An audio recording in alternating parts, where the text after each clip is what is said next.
அர்ஜுனனும் துரியோதனனும் எதிரெதிர் படையாக நின்றிருந்தனர். இருவருமே கிருஷ்ணருக்கு வேண்டியவர்கள். ஆகையால் கிருஷ்ணர் சொன்னார், உங்கள் இருவருக்குமே நான் உதவ வேண்டும்.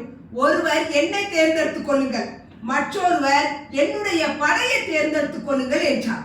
துரியோதனன் வரலாற்று பிழை செய்தான். அவன் நினைத்தான், ஒரு கிருஷ்ணரால் என்ன செய்ய முடியும் என்று அவருடைய படைகளை எடுத்துக்கொண்டான். ஆனால் அர்ஜுனர் இப்படி நினைத்தார், 1000 நினைவிழந்தவர்களை விட ஒரு விழிப்புணர்வு உள்ளவர் அருகில் இருந்தால் போதும், அதுவே பல படைகளுக்கு சமம். தொடர்ந்து போர் நிகழ்ந்து கொண்டிருக்கும் போது ஒரு நிலையில் அர்ஜுனர் மிகவும் சோர்வடைந்தார்.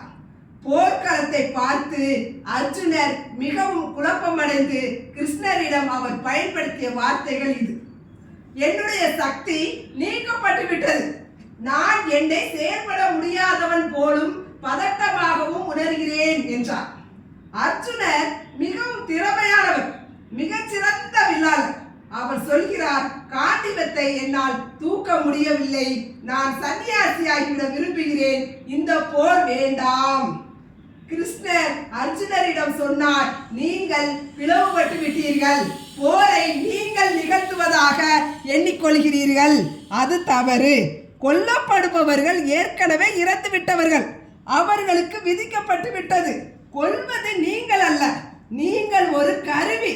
செயல் நடக்கும் போது முடிவை பற்றி யோசிக்கிறீர்கள், முடிவை பற்றி யோசிக்கும் போது நீங்கள் பிரிக்கப்படுகிறீர்கள். எனவே முடிவை விட்டுவிடுங்கள், செயலை மட்டும் செய்யுங்கள், முடிவை பற்றி கவலைப்படாதீர்கள். இங்கே இப்பொழுது என்னவெல்லாம் செய்ய முடியுமோ அதையெல்லாம் செய்யுங்கள். அடுத்து என்ன நடக்கும் என்று யோசிக்காதீர்கள், அது உங்கள் கையில் இல்லை. இவ்வாறு கிருஷ்ணர் கூறிய கொஞ்ச நேரத்தில் காண்டிவம் தூக்கப்பட்டு விட்டது.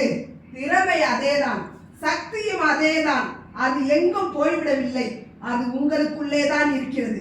எப்பொழுதெல்லாம் மனம் பிளவுபடுகிறதோ அப்பொழுதெல்லாம் நீங்கள் சக்தியற்றவராக உணர்கிறீர்கள்.